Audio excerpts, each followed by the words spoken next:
I'm gonna do this the best I can to lay the foundation for what I believe most will find quite familiar on where we are, kind of a few, I think, key nuggets on mission partner environment and how it relates to our joint all-domain command and control effort that we have now, and then finally leaving with some industry thoughts on 4 critical areas that we need some assistance on to make this a reality, especially at the speed with which we're trying to close some of these gaps. So with that, I'll just cover a few pieces to this.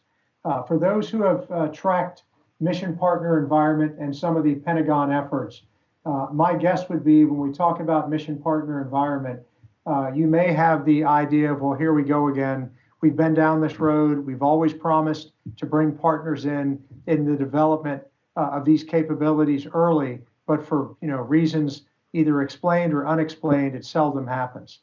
So part of the drive here, if not the central piece to this, we've made a commitment to our partners, especially our Five Eye partners, that we will not do this as a bolt-on, that we will do this in real time as we develop what is now shaping up to be the key elements of JADC2. So it is about joint and coalition interoperability. We will not fight alone, we know that.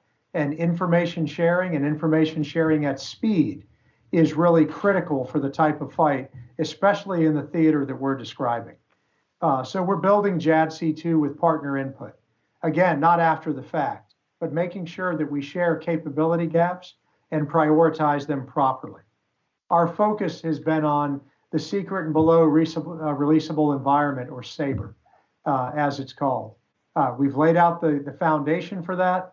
We have a series of 5 sprints, one of which is already completed, 4 of which are going to follow quickly. And this is all in the lead up to a Bold Quest 21 TAC2 that's going to take place in late fall, where we're actually going to exchange information with conditions we would expect with partners and at distance, and looking at the speed and accuracy of that particular exchange, which sprints are all about.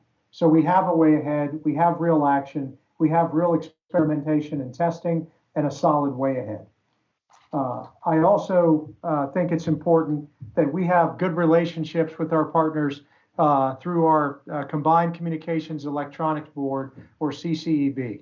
One of the oldest boards that since the 40s that we've maintained, really with the Five Eyes. It's obviously continued to expand over the years. But the idea behind this is to collapse these efforts into what I just described for the JADC2 MPE.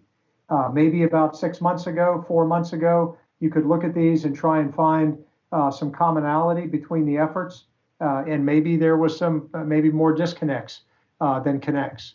So rather than running down 2 different directions, we're funneling that effort and aligning that CCEB with the MPE efforts. And one of the most productive products that have come out of that really was the Strategic Alignment Initiative that took the strategic objectives, paired them with the JADC2 lines of effort, and came down at the end of this with 11 critical prioritized mission gaps that we've all agreed we must fill, which goes a long way to informing MPE. Again, with limited assets, limited experimental capabilities and timelines, this provides us to work on the right things at the right time with the right funding. Not surprising, some areas of commonality with JADC2 in this area would be assured identity. I'll talk a little bit about ICAM in a minute, data tagging and labeling, and of course, ComSec and encryption. Shouldn't shock anybody, but really up front and center to get after to make this work. And finally, what I'd leave you with is from an industry piece that's really important to us. We've got 4 areas when we sat down and brainstormed about where we think we need the most help, and we need it now. Not surprising, this tagging convention. And when we start looking at exchanging information in a coalition or joint environment, that data's got to be tagged at near real time. Huge repositories and sifting through things after the fact won't help us with the speed of the fight. So that's one area. Data interoperability. You'll notice I won't use the word standards as much as maybe I have in the past, because that's quickly becoming somewhat pejorative. That the idea of standards or building to really rote or concrete design that is subject to change makes us always shooting behind schedule. So this really is about taking data, tagging what we can tag, but also making sure that we have a quick means to bridge that data to make it useful, and we can exchange it again at speed. We talked a little bit about identity management. Maybe I should have mentioned that first, but without a identity and credentialing scheme that works, we are not going to be able to match a user with data. Since we've talked about data over networks, meaning secure data and delivery of data, really at the center of our fight, it makes it difficult on the tactical edge if I can't verify the user to match that data at the point of need. We've struggled in the department for at least a decade on a viable ICAM solution. And to be fair, in my estimation, we still don't have one. It's also the bedrock of AI for us to bring artificial intelligence and cloud-based operations into a reality. And then lastly, software development. We have a renewed focus and probably less tolerance than we've had in the past on a demand that we want software that can be containerized, that can be upgradable, that's truly built in the agile manner that we described. But we want it built by professionals. It's high time, I think, that we start looking at software as an industry, not as an afterthought, but really one that we go to professionals, whether it be as a service or unique applications. So those are 4 areas that I'll leave that are germane not only to the mission partner environment, but crucial for our execution for joint all-domain command and control operations. We've got a couple things in the department, 4 really key documents, I think artifacts that bring JADC to reality, which bring MPE along with that. The first of which is our cross-functional team charter, the engine room that feeds our JROC inside of our building through the vice to ensure we solidify requirements. That document is signed. The cross-functional team is in place, and that's being executed by one of my deputies, General Parker, Rob Parker, who was checked in a few months back. So that's up and running. We've got the JADC2 strategy itself, hopefully here in the next week, en route to the deputy secretary and then on to the secretary. It'll be immediately followed by a posture review or gap analysis, which is already in for CHOP. It's written. We've got the first cycle taking place now to expose that to our seniors.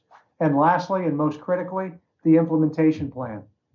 We can do a lot of talk about planning. We can do a lot of talk about where we want to end up. But if we do not have a solid plan of attack and a real M in that POAM, real milestones with associated funding, this won't happen.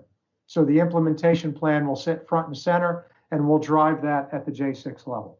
So with that, sir, I'll take a pause and really look forward to questions. And thank you again for the opportunity to speak briefly to you today.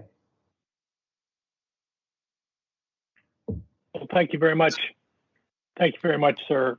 We have some good questions coming in already. One question came in about the strategy, when that was going to be signed. And as you pointed out, that looks like next week, this week, next week, it's in for CHOP.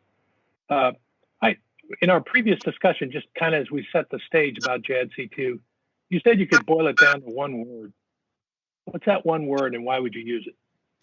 Well, if I was given one word for JADC2 strategy, it would be order. That's what it provides. So, we talk about all the disparate efforts that take place in the department.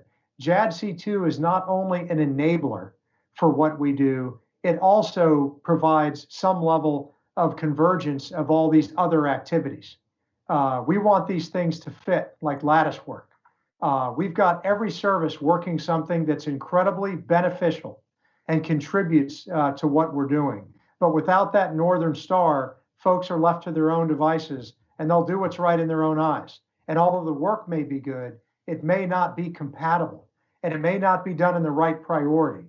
And with decreasing budgets, which we all plan for, and limited resources, we've got to be really smart about how we apply those resources. So we want to stay connected. And JADC2 will define that and has defined that for us through very encompassing lines of effort. It talks about a direction, but in the objectives and tasks that come in the implementation plan, it'll keep us on task.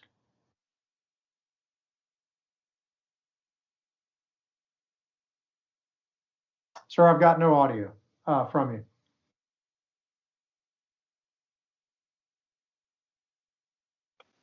So you mentioned an implementation plan, but you didn't give a date. It may not have a date at this point. Do you have any estimate? Well, I know with my impatience, I'm hoping for 30 days. That may be unrealistic. I'm not sure. But we have already started work on it. There are some areas where leads for certain activities are already known and established. So we've taken the skeleton for that and filled it out already with the knowns. We then have kind of a listing of what I think would be solid bets of no regret to put individuals or services in charge. And then we probably have an area that's unassigned. And in some cases, it's unassigned because, just to be frank, maybe some folks don't want it, and maybe unassigned right now because it's fairly contentious. And we're going to have to go through some drills to make sure we get the right leads behind it. But we already have a head start, and we already have the governance model that goes with that to give us some teeth, ensuring that we cash the check that we say we're going to. Thank you, sir. I have a question from the audience. Is JADC2's development challenged by the lack of an enterprise cloud environment like JEDI? If so, is there a workaround?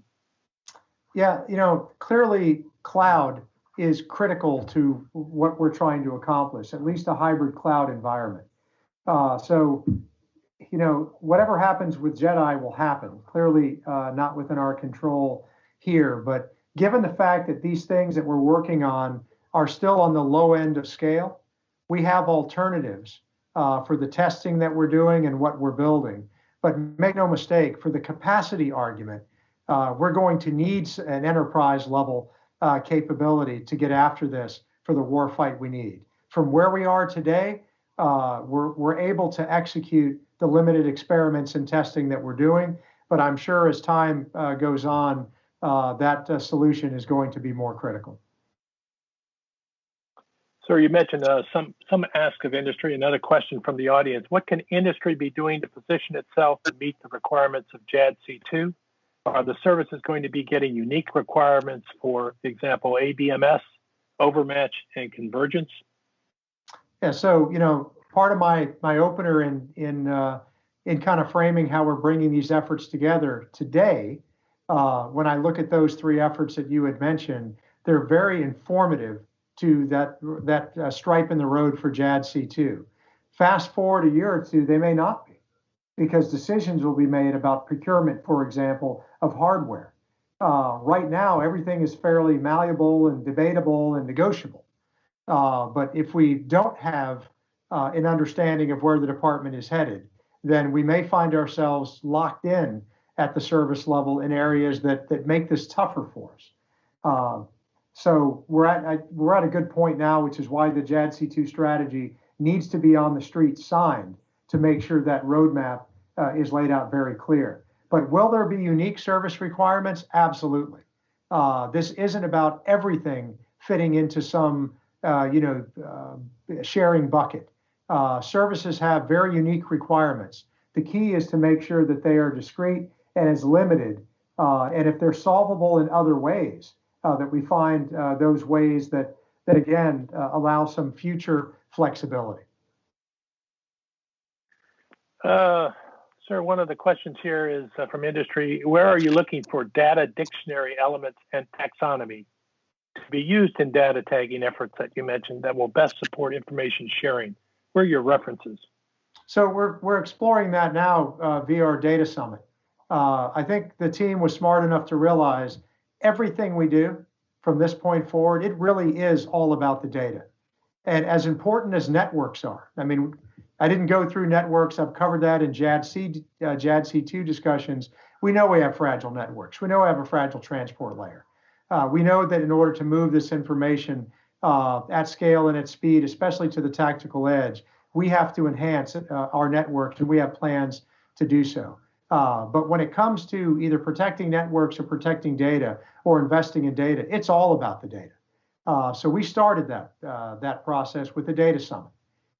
Very widely attended, went up to Aberdeen Proving Grounds. The Army was kind enough to host us up there, and it's the first of several that we're having where we built a lexicon, where we started to outline the requirements of data tagging efforts. So we are one meeting in, second meeting about to be scheduled. We'll have data summits probably every 60 days, punctuated by these quick data battle rhythm events in between to keep up speed and momentum. But I expect this to mature, and for some of these industry requests, as specific as that question alludes, to be made available here soon. Sir, in keeping with the data summit, I've another question. I'll lead into it with the question, simple question. Did you have coalition partners involved in that first data summit? And absolutely. I have a follow-on question. Yes, absolutely. Both in the room and virtually. So we are gonna do what we said we would do, and absolutely. Do you see anything that will benefit specifically coalition efforts? Perhaps as we see them aligning with JADC2, are there some things you're asking of coalition partners to make sure their speed is at least complementary, if not equal to, the movement that you're making towards JADC2? Yeah, I think they want to be there. You know, based on what when we did a gap analysis, to be honest, if I covered up the top that said 5i, you would think we built that, that we came up with that. We really do have the same desire to move. The key is going to be like anything else. Every nation's funding scheme is a little bit different. They have investments that they've already made. I think what we've agreed, I don't know if we're probably not more persuasive. At least I'm not. I'm not more persuasive, certainly, and I'm not any smarter. I think the reason this is getting traction now is that we realize other endeavors that we've tried have been expensive and they haven't worked. We need to make this work. So I think we have a new sense of urgency and certainly a high level of cooperation that we're going to do this go around. Sir, a question about space and how space systems and I don't know, space at risk might be considered as you're going forward with the JADC2 build out. Yeah, so there really is, when we talk about all domain, right, this idea of integrating them together and considering them holistically, it's included. We can't talk about it in this forum, but I think from a space perspective, what has really gained a lot of traction has been in increasing security. And I'll probably have to leave it at that. But encryption, transec, the terminals, to make sure that they are modernized and secure to operate in this environment is a high priority and has a fit and a home within JADC2. A question from the audience: How much do you think we're going to have to change old practices or tactics, techniques, and procedures (TTP) as we view today and tomorrow's battle space, as maybe generally, and I guess with the command and control demands as well? How much is old that has to be left behind, and how quickly do we have to get the new? Well, it's interesting. If you ask me what the hardest challenge, the toughest challenge of change in this, I think we're really flexible on TTPs. What we don't seem very flexible on is culture and behavior. My biggest concern is not our resourcefulness or reaching in the toolkit and finding plan B and plan C and plan D. I think we can find those. What I think our biggest challenge is not appreciating the challenge we're going to have to work in the electromagnetic spectrum. I think that we can brief it, we can talk about it, but until you're in it and it's taken away from you, our level of dependency, I don't think has ever been higher on things like position, navigation, and timing, whether it be ordnance, weapon systems, communication. We've gotten away from, EMP protected devices. It's just a different kind of fight. And the adversary, as we know, and we can speak very openly in an unclassed environment, is not trying to match us strength for strength. They're trying to take on these asymmetric advantages in areas where they know we're weak or weaker. So it's one thing to speak it, but it's another thing to really appreciate it and prepare for it. And my personal opinion is while we can see it coming, I think we've been really slow to figure out what we're going to do. And I hope we have time enough to figure that out so we're not doing that in the crucible of battle. Absolutely.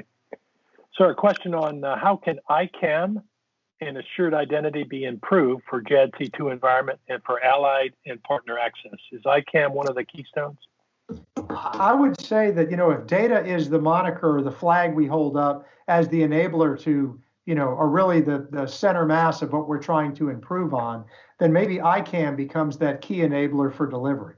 If you think about what the role of ICAM is, if we get the data argument set and it's secure and we've got it, in the areas we need it, I don't know how to distribute the end product.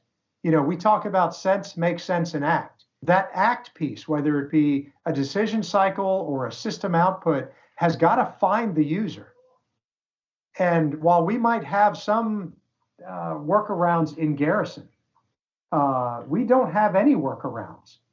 When you think about what it means for a Marine to leave the Pentagon workstation and get on a ship as part of a MU, as a Marine Expeditionary Unit, just look what happens to simple email account migration to find that individual. It's almost impossible to deliver an email, and we're going to be doing processing on the edge and conclusion delivery to systems with a human in the middle of that decision-making apparatus.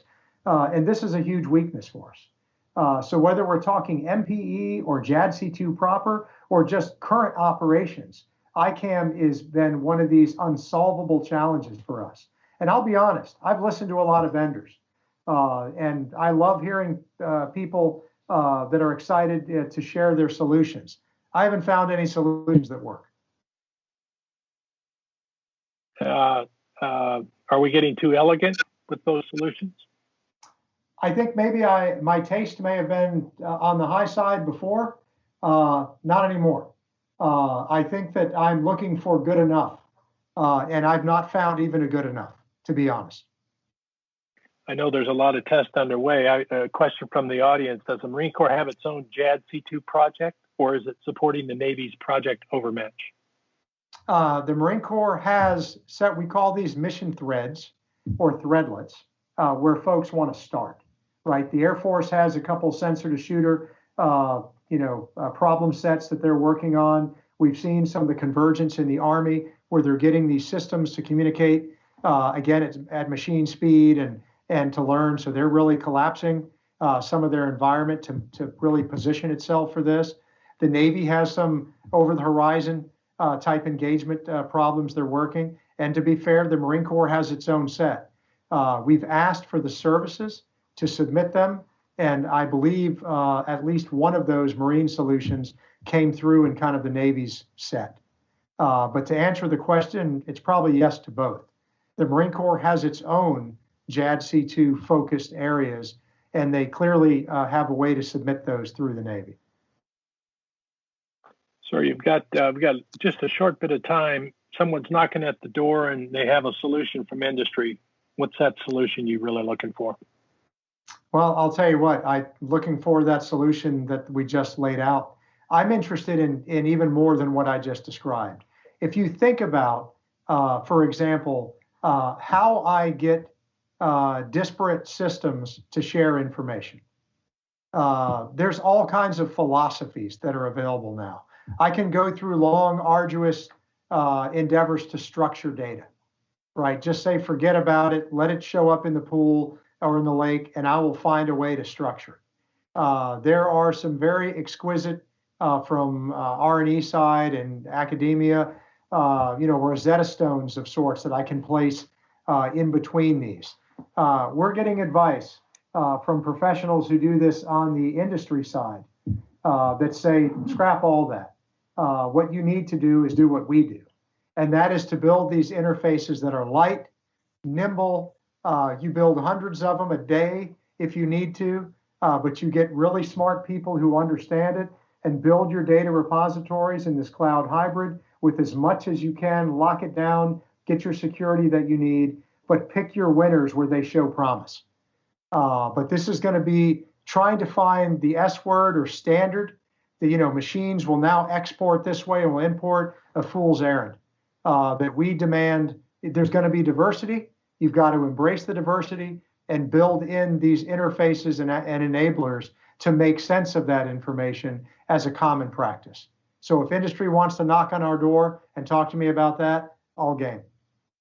Sure, that's a great challenge and a great challenge to leave us with. We thank you very much, General Crall. That is the last question. We thank you for your participation today. We wish it could have been on the sunny shores, but it's been great nonetheless.